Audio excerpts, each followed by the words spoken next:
Contrairement à ce qui a été dit ici et là, la masse salariale n'a pas été répartie entre Mohamed Sifawi et moi-même, mais entre 6 personnes, 4 sous la forme de salaire et 2 sous la forme d'honoraires.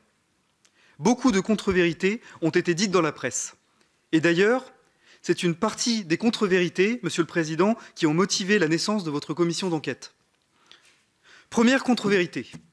Les journalistes ont affirmé que nous n'avions pas le droit de travailler... Monsieur le Président, on ne va pas rentrer dans tous les détails, on va y venir par Tout à fait. tranquillement et par question. Donc on a entendu votre... voilà, mais si contre-vérité il y a, au fur et à mesure des questions qui vous seront posées, vous voudrez bien y répondre. Voilà, hein, de manière... C'est une brève introduction, mais vous avez cadré tout à fait le début de cette opération et la façon dont vous êtes rentré dans le fonds Marianne. Mais maintenant, on va rentrer, si vous le voulez bien, directement dans les questions. Hein. Monsieur le Président, si vous me le permettez, j'aimerais pouvoir terminer juste cette partie-là, parce que je pense que c'est important, vu le contexte. Et non, mais on n'est pas, si vous voulez, on n'est pas dans une vision de par rapport à la presse et les contre-vérités, etc. On va établir, nous on ne parle pas de ça, on va juste établir ensemble la vérité, si je puis dire. Hein, voilà. Je le comprends. Voilà, c'est ça qui est notre fonction. Mais je réitère ma demande, j'aimerais que vous me laissiez terminer, c'est important pour moi. En m'excusant, non, parce que vous avez droit à 4 minutes, je vous en ai laissé 13, vous voyez, donc tout va bien. Et très sincèrement, on va revenir dans tous les éléments du dossier, ne vous inquiétez pas. Et si jamais il y avait des éléments que nous n'aurions pas eu le temps ou finalement nous n'aurions pas eu les bonnes questions pour arriver sur vos sujets, vous seriez amené à la fin à éventuellement compléter votre propos. Voilà. Je comprends tout ça. Merci. Mais non. Je voulais vous dire, non, mais c'est que je joue ici, il faut le comprendre, il y a un timing, je comprends, je joue ici personnellement, ma dignité, mon honneur, ma réputation, c'est une affaire voilà, qui a été éminemment emballée politiquement. J'ai besoin de terminer ce non, monsieur, en m'excusant. Mais on comprend tout à fait ce que vous nous dites. Sachez que nous sommes très respectueux de l'ensemble des personnes que nous auditionnons. Nous partons sans préjugés et nous posons des questions et vous allez nous répondre très tranquillement sur ces sujets-là. Ne vous inquiétez pas et je pense qu'au fur et à mesure, cela vous permettra de rétablir ce qui vous paraît être, de votre point de vue, la vérité. Mais déjà, vous nous en avez dit beaucoup. Hein, dès l'introduction. Donc je vais demander au rapporteur de bien vouloir démarrer parce que c'est ainsi que les choses doivent se faire. Je le comprends, mais merci beaucoup. Voilà, je comprends, mais j'ai besoin de pouvoir terminer ma... voilà, vous le terminerez tout à l'heure. Je vous donne simplement les contre-vérités sur lesquelles... Merci. Non, mais on a compris et vous allez le dire au fur et à mesure des questions et vous reprendrez les contre-vérités s'il y en a. Voilà. Je comprends ce que vous me dites, mais je réitère. J'ai besoin de terminer vous réitérez, mais je préside. Donc vous ne pouvez pas. Voilà. Merci. Je le comprends. Voilà, merci, je fais le jeu de venir jusqu'ici et de m'exprimer. J'ai besoin que vous me laissiez m'exprimer jusqu'au bout. Alors, Monsieur le Président, on va reprendre, je dirais, les choses dans l'ordre, si vous voulez bien. Et je vais m'attacher d'abord à revoir de quelle manière vous avez déposé votre candidature dans le cadre du fonds Marianne et de quelle manière, après la candidature, la sélection s'est opérée. Première question, je voulais savoir, avant le fonds Marianne, est-ce que vous aviez déjà eu l'occasion de travailler avec le secrétariat général du CPDR et le cas échéant, de quelle manière question complémentaire, est-ce que vous pouvez revenir sur le projet que vous avez présenté par votre association et quels en étaient les objectifs, puisque vous avez bien expliqué qu'il était très ambitieux. Donc l'idée est d'aller un peu plus dans le détail, si vous voulez bien. Je vais répondre à votre question. Je vais terminer mon petit... Non. Enfin, voilà. Alors, la première contre-vérité que je voulais vous annoncer... si vous voulez bien, Monsieur le Président, le président de la commission d'enquête vous a rappelé le fonctionnement. Vous êtes ici en audition. Vous allez avoir l'occasion, au fur et à mesure des questions, d'aborder beaucoup de réponses. Il serait étonnant que vous n'ayez pas l'occasion de croiser les informations que vous apprêtiez en 4 minutes initialement prévues pour le début de l'audition. Vous en avez, le président vous l'a dit, vous avez eu 13 minutes. Donc, on rentre dans le questionnement. Et puis, si d'aventure, il restait des choses à dire, vous pourriez même nous remettre un document. Voilà. Donc, si vous voulez bien, on reprend la question. Est-ce que vous aviez déjà eu l'occasion de travailler avec le secrétariat général du CIPDR et quel était le contenu ensuite de votre projet? Alors, effectivement, nous n'avions pas eu l'occasion auparavant avec l'association de travailler avec le CIPDR. C'était, disons, le projet que je voulais présenter, je vous l'ai expliqué tout à l'heure, avait été soumis au CIPDR à la demande du cabinet de la ministre. Donc, c'est moi-même qui ai envoyé l'email. Et le contenu du projet, je pense qu'on vous avait fait passer la fiche synthétique et le descriptif détaillé. Fiche synthétique, ça on a eu. Contenu détaillé, très sincèrement, non. Alors, ou à moins qu'on ait eu un document, mais qui ne nous a pas paru très détaillé, quoi. Voilà ce que je veux dire.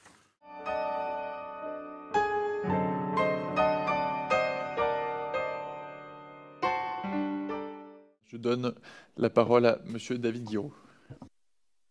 Bonjour Cyril Hanouna. Vous avez, lors de cette audition à 2 reprises, révélé des échanges de correspondance entre vous et Monsieur Boyard, à 2 reprises. Je vous rappelle que la diffusion de la correspondance privée entre 2 personnes, sans le consentement d'une des 2 personnes, est interdite par le Code pénal. Je profite donc du fait que vous soyez sous serment aujourd'hui, donc passible de poursuite en cas de parjure. Avez-vous obtenu le consentement de M. Boyard pour diffuser ces échanges de correspondance privée? Ça sera ma première question et j'en ferai une juste après. Non, donc j'attends son procès. Voilà. Merci, M. Hanouna. Je crois que ça rejoint la discussion qu'on a depuis quelque temps. Vous avez par exemple parlé de lutte contre le harcèlement à l'école dans vos émissions. Je crois que c'est difficile de faire des émissions sur la lutte contre le harcèlement à l'école lorsqu'on emploie des méthodes qui sont typiquement celles de harceleurs de l'école, telles que la correspondance de messages privés. J'en viens à la loi parce que c'est précisément ce qui nous intéresse. Vous avez déclaré en début d'intervention que vous n'étiez à la botte de personne. Les bottes des gens, je ne sais pas. Les mains, par contre, c'est moins clair, parce que vous avez déclaré lors de votre altercation avec Louis Boyard que vous ne crachez pas dans la main qui vous nourrissait en parlant de Vincent Bolloré, c'est-à-dire votre actionnaire. Ce qui est justement dérangeant là-dedans, c'est que vous avez signé une convention avec l'ARCOM qui est censée garantir votre indépendance vis-à-vis de votre actionnaire, c'est-à-dire Vincent Bolloré. Ma question est donc la suivante. Les intérêts de M. Bolloré sont-ils supérieurs à votre obligation de respect de la loi? Ensuite, en termes de pluralité dans votre émission, il y a un sujet. Vous avez parlé des temps d'antenne des invités, de l'extrême droite, de la France insoumise, de certains invités qui ne souhaitaient pas se rendre. C'est possible. Mais il y a quand même un questionnement qui reste sur vos invités, notamment qui ne sont pas encartés politiquement. Par exemple, quand vous donnez la parole à Jules Torres de CNews JDD le 21 décembre, Geoffrey Lejeune le 19 décembre, Sarah Salman le 8 décembre, Stanislas Rigaud de Reconquête, Pierre Gentillet de CNews le 16 novembre. On a tout de même l'impression qu'il y a une forme de monogamie dans vos invités. Et c'est sur ça qu'on souhaite vous entendre aussi, pas que sur vos invités politiques, mais sur le fait qu'en réalité, beaucoup de personnalités de type éditorialiste, de type journaliste, sont quand même très marquées dans l'univers, la galaxie de Vincent Bolloré, qui est celle de CNews et compagnie. Et donc, en ce sens-là, en quoi est-ce que vous respectez, là aussi, vos obligations, qui sont des obligations vis-à-vis de la loi, M. Hanouna, pas vis-à-vis de la morale ou autre, vis-à-vis de la loi, en quoi vous respectez vos obligations de pluralisme? Alors déjà, quand j'ai répondu, quand j'ai lu les SMS et les correspondances avec le Boyard, sachez que je répondais à la députée qui remettait en cause mes échanges et mon amitié avec Louis Boyard. Donc c'est dans ce cadre-là que j'ai répondu à Madame la députée. Concernant les différentes questions, déjà, Monsieur David Guiraud, je voudrais vous remercier d'être venu aussi souvent dans mes émissions et de m'avoir fait l'honneur d'être sur mon plateau de nombreuses fois, parce qu'on a passé des très bons moments ensemble et des moments de débat incroyables. Donc merci à vous. Vous êtes vraiment un excellent intervenant en télévision et les droits de but, monsieur Hanouna. On espère que vous reviendrez. On espère que vous reviendrez. Monsieur Guiraud, on s'en passera. Oui, on espère qu'il reviendra bientôt. Merci. Sur la main qui nous nourrissait. On va revenir encore donc, sur cette altercation avec Louis Boyard, parce qu'on a fait les 3/4 de cette audition là-dessus. Donc on va continuer. Sachez, monsieur Guiraud, que moi, quand je suis invité chez quelqu'un, eh bien, je viens pas cracher dans sa nourriture. Excusez-moi, je sais pas, moi j'ai des principes. Après, Louis Boyard n'a peut-être pas les mêmes que le mien, les mêmes que moi. Sur l'indépendance, sachez que Vincent Bolloré ne m'a jamais demandé ni d'inviter quelqu'un, ni de parler d'un sujet. Et alors là, et je suis sous serment, donc je peux vous le dire, je ne mentirai pas, ni de traiter tel ou tel sujet. Il ne s'est jamais mêlé de mes émissions. Jamais, vraiment. Vincent Bolloré me laisse une liberté totale à moi et bien sûr aux personnes de la chaîne qui travaillent avec moi et mes équipes d'H2O sur l'émission. Donc vraiment, jamais il ne s'est immiscé dans mes émissions. Dans les sujets. Sur les intérêts... oui, dites-moi. Allez-y. Donc, voilà. Sur Vincent Bolloré et les intérêts supérieurs, je n'ai pas compris la question.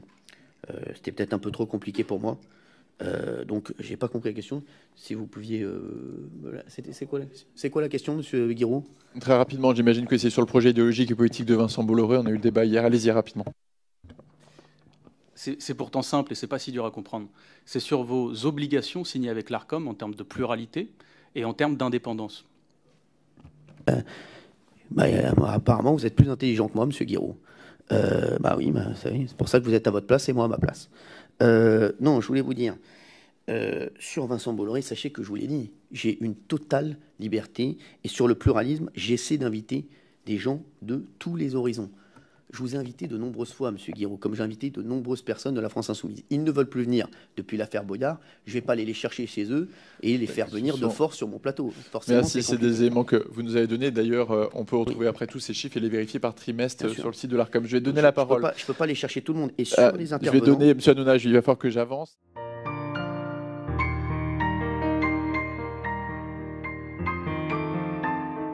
Est-ce que vous pouviez me définir le wokisme, s'il vous plaît? Je n'en connais pas la définition précise. Mais moi, je vous dis que quelqu'un qui empêche rien ne justifie aucune idéologie, aucune action, aucune cause ne justifie d'empêcher la projection d'un film, la tenue d'une conférence, la tenue d'une pièce de théâtre ou la lecture d'un livre. Je note néanmoins que vous avez affirmé que le wokisme était devenu ou était en train de devenir, je ne sais plus exactement, une politique de censure et que ce faisant, vous abondiez dans le sens de Madame Mabrouk, qui s'est fait une spécialité d'évoquer le wokisme. Malheureusement, cette notion, dans le débat public, ne fait l'objet d'aucune définition sérieuse. Et donc, je me demande si vous ne vous êtes pas prêté à cette occasion à une croisade quasiment politique. Mais monsieur le rapporteur, on vient de débuter là depuis même pas 30 minutes l'audition. Je pense qu'il faut. Je comprends. Attendez, Madame la Ministre, juste pour rappeler à monsieur le rapporteur, je pense qu'effectivement c'est important que vous posiez des questions, qu'il y ait une logique dans les questions, qu'elles respectent le cadre de la commission d'enquête. Mais on voit bien que lorsqu'on sème dans les questions à la fois une forme d'accusation, de soupçon ou d'idée comme vous le faites, ça crée qu'un climat négatif. Ça n'aide pas Madame la Ministre à apporter les réponses concrètes au vrai sujet de cette commission. Et objectivement, là, depuis 27 minutes, on part vraiment dans une édition qui, pour le moment, n'aura apporté vraiment aucune utilité à nos débats, aucune utilité à nos travaux, mais qui vont juste créer une forme de crispation commune, collective, qui est vraiment propice à rien du tout. Donc là, pour le coup, c'est une accusation, donc vous n'allez pas y répondre, Madame la Ministre. L'accusation de croisade, objectivement, ça n'a aucun sens. Cette accusation, Monsieur le Président, si vous me permettez, est grave. Ce sont des propos graves. Soit vous me soupçonnez, soit vous m'accusez, Monsieur le rapporteur. Ce n'est pas digne d'un député, je vous le dis. Comme quand on s'attaque à une journaliste qui n'a jamais été prise en défaut aujourd'hui. Je vous le dis, ça c'est ma conviction personnelle, parce que parfois ça va trop loin, je vous le dis. Comme vous disiez, je réponds avec beaucoup de franchise, je vous dis avec beaucoup de franchise que vos propos vont trop loin, soit d'accuser, en accusant, soit en soupçonnant. Ça ne relève pas, là vous dépassez votre mission de député. Là on n'est plus dans un cadre républicain. Bien. Monsieur le Président, vous m'autoriserez à apprécier en réalité l'opportunité des questions et en fait de définir si elles apportent quelque chose ou non à la commission d'enquête. Le fait est que, si vous avez besoin que je l'explicite, la question que je me pose, c'est de savoir si il existe une forme d'affinité intellectuelle particulière entre la ministre et les chaînes ou les médias du groupe Bolloré, en l'occurrence le JDD, qui est un média d'opinion. Ce n'est pas dans notre commission d'enquête de se prononcer sur l'opportunité que le JDD soit un média d'opinion. En revanche, il est dans le périmètre de notre commission d'enquête de se demander si la chaîne télévisée de M. Bolloré d'information, CNews, est bien devenue une chaîne d'opinion. Et à cet égard, il est normal que je m'interroge sur la cohérence des prises de position dans le groupe Bolloré et des personnes qui souhaitent y répondre. Donc, il n'y a pas d'insinuation, simplement je pose des questions et je cherche à avoir des faits. Mais je poursuis pour vous demander des faits, Madame la Ministre. Et encore une fois, je suis, à mon avis, seul juge de l'opportunité de ces questions. Avez-vous échangé avec M. Bolloré, ou avec messieurs Bolloré, Vincent Bolloré, Yannick Bolloré ou Arnaud Puyfontaine au sujet des chaînes du groupe Canal+, avant ou après votre nomination rue de Valois? Je n'ai pas échangé avec M. Bolloré. Ni avec M. Puyfontaine? Ni avec M. de Puyfontaine, mais je peux vous dire que je reçois l'ensemble des acteurs de l'audiovisuel, public et privé. Les rendez-vous se poursuivent les uns après les autres. J'ai reçu des patrons de chaîne, j'ai reçu des producteurs, je reçois des artistes et ça continue. Et d'ailleurs, demain, je reçois les dirigeants de l'audiovisuel public et la semaine prochaine, je reçois des dirigeants de l'audiovisuel privé. C'est mon rôle, c'est ma mission. Je suis ministre de tous les Français. Et encore une fois, je n'opposerai pas les médias privés et les médias publics. J'assume totalement de rencontrer l'ensemble des acteurs de l'audiovisuel. Merci. Pour ma part, je n'oppose rien non plus, je pose des questions. Avez-vous eu connaissance de la rencontre entre Emmanuel Macron et Vincent Bolloré en septembre dernier? J'entends par d'autres canaux, par d'autres moyens que l'article du Monde qui a pu être consacré. Je n'étais pas ministre de la Culture. Ce n'était pas ma question. Veuillez répondre à ma question, s'il vous plaît. Je n'étais pas ministre de la Culture, donc je n'étais pas dans l'agenda ni présidentiel, ni ministériel. Voilà. Je vais me permettre de vous rappeler que vous avez prêté serment et que je vous ai posé une question précise. Avez-vous eu connaissance de la rencontre entre Emmanuel Macron et Vincent Bolloré en septembre dernier par d'autres moyens que l'existence d'un article de presse du Monde sur le sujet? Je n'ai aucune connaissance des rencontres du président de la République avec les personnes qu'il souhaite rencontrer. Estimez-vous qu'il existerait un lien entre cette rencontre et votre nomination? Là, ça devient très personnel. Non, mais ça devient très personnel, monsieur le rapporteur. Je prends aussi à témoin les députés. Moi, je veux bien. Mais là, vous allez trop loin, monsieur le rapporteur. Je vous le dis.